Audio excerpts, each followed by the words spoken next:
I'm not an elite athlete by any means. To an extent, I don't even consider myself an athlete at all. I'm an endurance runner. Running long distances is what I love doing. I'm not running away from anything. I'm running towards a better version of myself. I run because I love it. It makes me feel good. It makes me stronger. Some say I have a talent. Some say I'm addicted and obsessed. But if it's true that I have a form of running talent, I believe it should serve a higher purpose. It should be used to help others in need.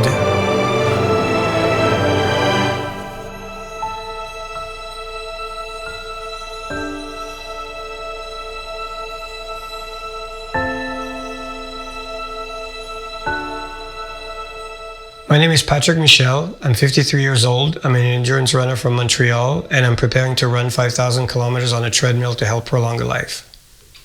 I live a very quiet, simple, and minimalistic existence. Very early in life, I learned to appreciate the value of having a routine and sticking to it. Sometimes, I choose to deviate from this routine, but I always feel safer and in control when I resume adhering to it. When I'm on a running mission or when I have a target in mind, my routine becomes key to my physical and mental preparation. Everything else becomes secondary. I'm a marketing strategist and a communication professional. I have clients, projects, obligations, and stress like everybody else, but I make sure they don't take over my training. There's no such thing as not having the time to work out to stay fit. I wake up very early. I complete my training as soon as possible so I can deal with the unexpected. Once my training session is over, I can really focus on work.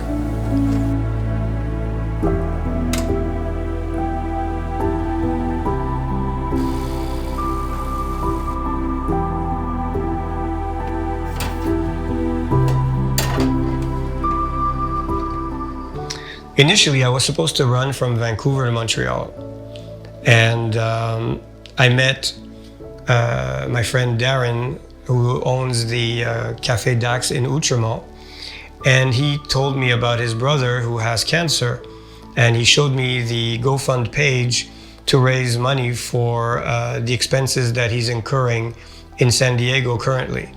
So I looked at his page and I asked my friend, I said, well, you're going to need something really compelling to raise awareness because you don't really have a big story.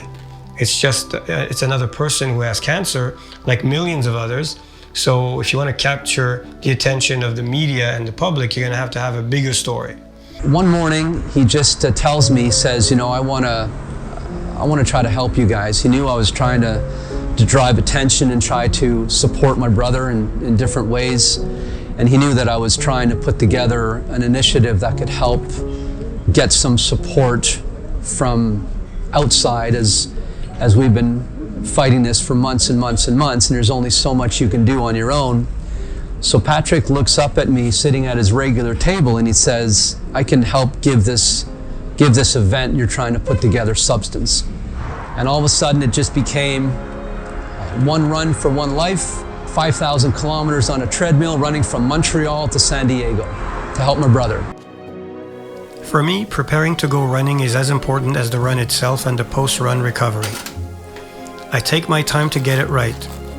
I go through a very specific checklist that varies depending on the workout length, the climate, and my set objective. There's no training program that I know of that prepares you specifically for what I'm going to attempt. I have to build on my experience. I've been running for over a decade now, and although I can't claim to be a running expert, I believe I've become an expert in myself. Everything I do in training is progressive and incremental, but at very specific times, I push myself in uncharted territory as hard as I can for as long as I can. My brother's there. He's being treated for initially kidney cancer. Cancer is obviously generalized cancer. So he is being treated in San Diego, and he's being treated through a medical trial program out of Harvard that's been really successful. He's been through a couple of different trials prior to what he's on now, and unfortunately the results just weren't very positive. So he's on a trial program now that's really been something very special.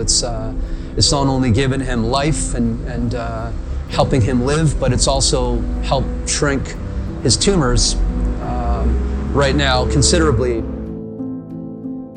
I think it's insane. I think it's absolutely unbelievable. He works and trains incredibly hard. He's so strong-minded and he's so determined and committed. And those are all the ingredients that you need to do anything that's complicated, anything that's nearly impossible. So I think that, I'm very concerned about his health, but there's no stopping him. He's on a mission. He wants to hit his objectives and he wants to accomplish his run. But it's just mind-blowing. It's almost impossible when you break it down. How is somebody humanly possible to run 84 kilometers a day for 60 straight days? Most people can't walk 8.4 kilometers without having to take a vacation. This is something that is, I'm still unable to really understand how he's going to do this. But again, he is so incredibly committed that it's almost like a mind over matter, mind over body. And so we're going to have to make it happen. I have to believe that I can, because if I didn't believe that I could, I wouldn't be able to even train for it.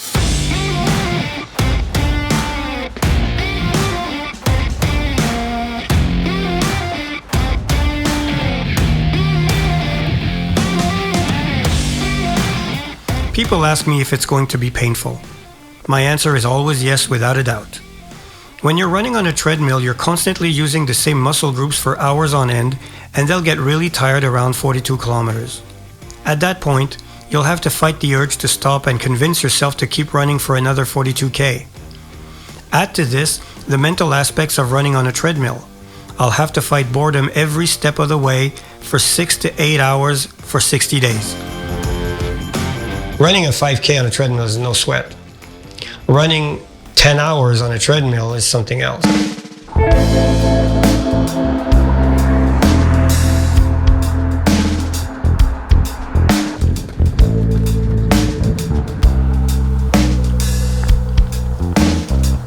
There's a very big chance that I'll get injured at one point during the event. Proper nutrition will help minimize the risks. Hydration will be key, especially in hot weather. I sweat profusely, and I lose a lot of sodium in my sweat, which could lead to severe muscle cramps. Montreal is usually very hot and humid in the summer. I follow a specific nutrition program designed to keep me fueled just enough so I can finish the daily run. Later, I'll eat properly for maximum recovery so I can be able to tackle the next day's run. I had to gain about 15 pounds for this event because I knew I was going to lose a lot of weight, even if I fueled myself adequately. But I'll tell you, records are broken every day. People do things that are just remarkable, and I think we're gonna do this, and it's gonna be a pretty incredible experience.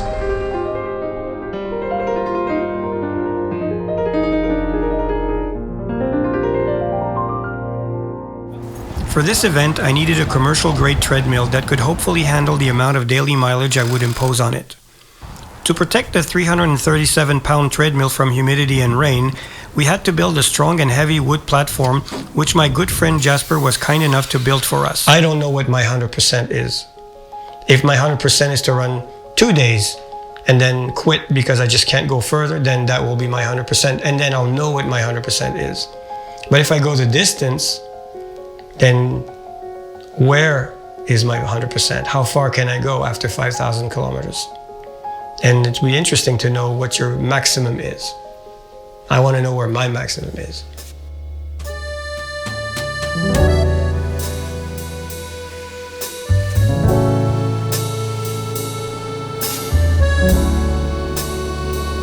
The treadmill was installed the day before the event. It was a 337-pound oversized coffin beast, which we had to move around through the cafe in front of all the customers who were wondering what was going on. Jasper, we're coming around right where you are. Could you move that out of the way?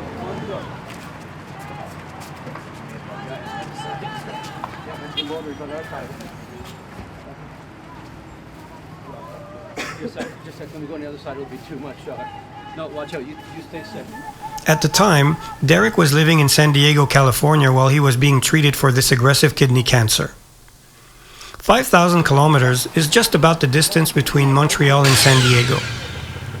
The treadmill had the ability to connect to Google Earth and incline and decline according to the real road's topography. So, in other words, when the road goes up, in the real world, the treadmill increases its incline accordingly, and when the road goes down, the treadmill declines to match the slope.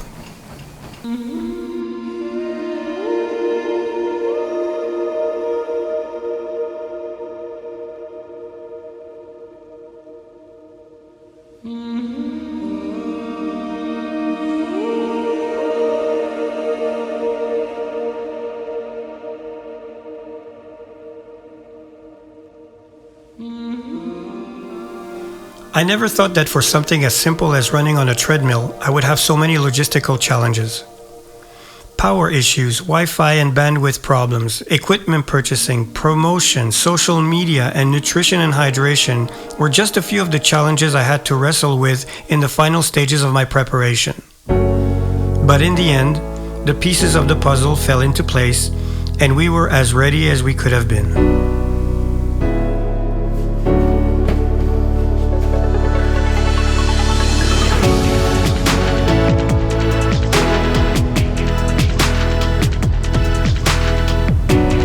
When I stood on the treadmill on day one, to say I was very nervous was an understatement of epic proportion. I had just about an hour of sleep the night before. I was flooded with doubts about my abilities to pull this off, and I was continuously asking myself, why did I get myself into this? When you go through something as hard as this challenge, you must have a very powerful why. Helping prolong Derek's life was my very strong why. I calmed down and started this very long run that would go on for 60 days.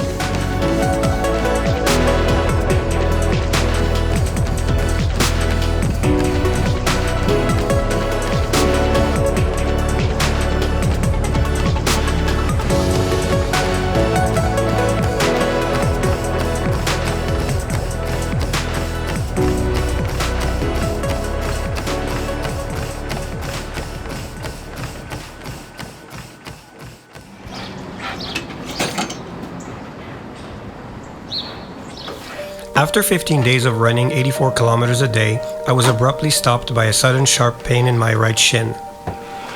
The pain was like somebody was drilling into the bone. I never experienced this kind of injury before, and I was very worried that it would abort my mission. I could already imagine how people would make fun of me. I needed a definitive diagnosis to set my mind at ease and evaluate if I could go the distance. After x-rays and an MRI, the diagnosis was a severe periosteitis, and the doctor decreed that I needed 4 weeks of rest and that I would probably never be able to run these kinds of distances again.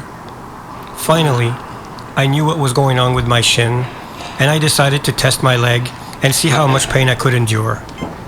It was excruciating. Can you walk? I can walk. Want me to try walking it? Well, it's just, the reality is that you got to get to your destination. Question is, walking, do we walk, do we run, I'll never be able do to we walk crawl? 84 kilometers a day. No, of course not. I can walk probably 40 a day. Just see if you could walk before you could run. Okay, let's try this again. Just to see if, sometimes walking might be, doing something that can allow you to heal.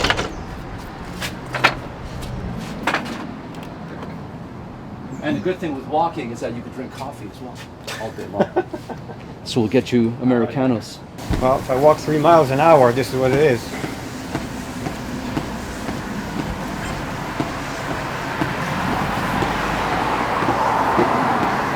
So this is the story. If I walk 42K a day, it's 6 hours. So how do you feel about that? I feel amazing. It's really getting to our destination. Yes, we wanted to get there as quickly as possible. We wanted to do something that's never really been done before. but the reality still holds true.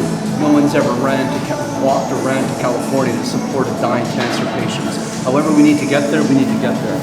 Okay, so let me go change and I'll do that. By now it was very clear that quitting was out of the question. I decided to walk 42K per day until I could run again, knowing very well that each step I took would feel like being hit on the shin with a baseball bat. I focused on my why and told myself that Derek was enduring a lot worse and that he was not giving up. What kind of man would I be if I quit now? Even if I wanted to quit, I couldn't allow myself to do it.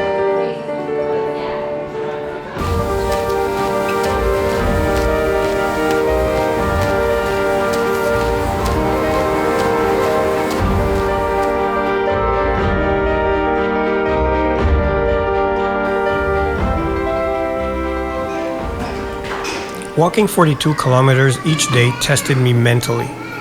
I was bored out of my mind. But I was energized by the outpour of generosity from the people who watched me day after day and donated to help prolong Derek's life. Still, I couldn't wait to start running again. I had to start running again very soon or else I would be going out of my mind.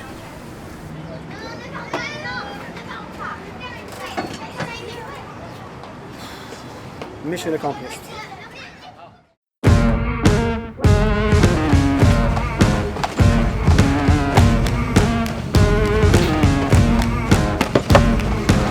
Hi everybody, this is day 24. I'm back into running. Right now I'm running a little slow so I can talk with you guys.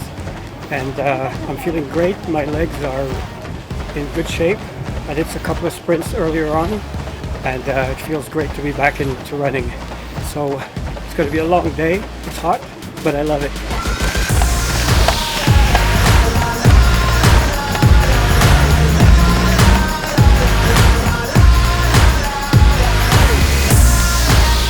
Running again felt great and it gave me a tremendous boost of courage. I couldn't believe how quickly I recovered considering that for the last 7 days I've been logging 42K walks regardless of the pain. And so by day 24, I knew in my heart that I would resume my 84K runs and that I would never quit.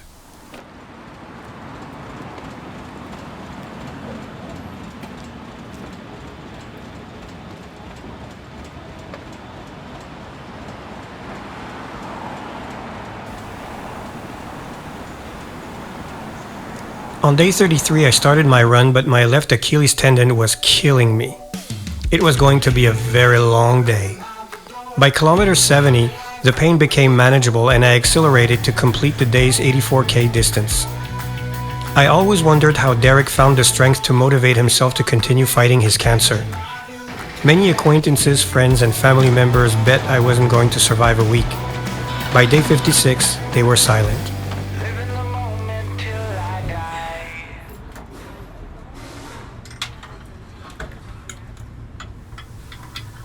Around day 40, the commercial-grade treadmill started giving signs of fatigue. By day 57, it was dead. The motor, electronics, and rollers had to be swapped. So throughout the event, for each day the treadmill was not working, I ran 84K on the road on a 21K loop.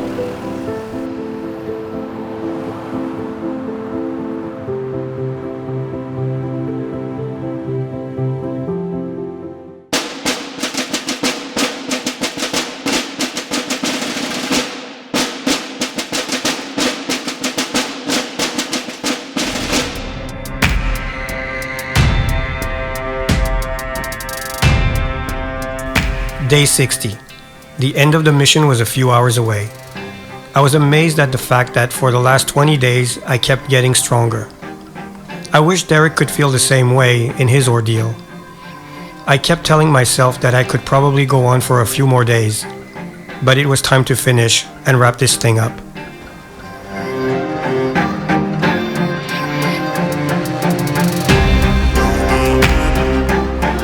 I reached the 84-kilometer mark and it was over. I was done.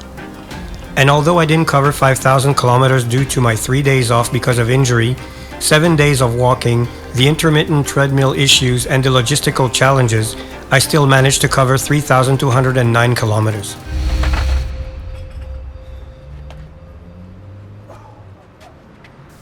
A man who watched me almost every day asked me if all this pain and suffering was worth it for someone I hardly knew.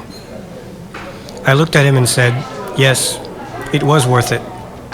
And I'd do it again if it was for you.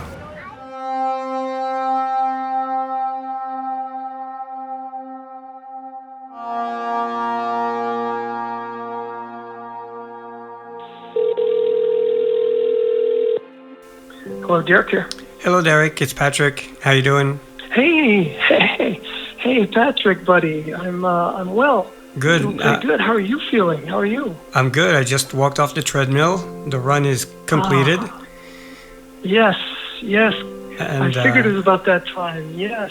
So, how you feeling? I'm feeling good. I figured that's why I hadn't heard about you, that you were focused on this amazing effort you just undertook, and I'm doing well. I'm just, hey, I just want to tell you how impressed I am with you, Patrick, how much I appreciate your sacrifice, your Herculean effort.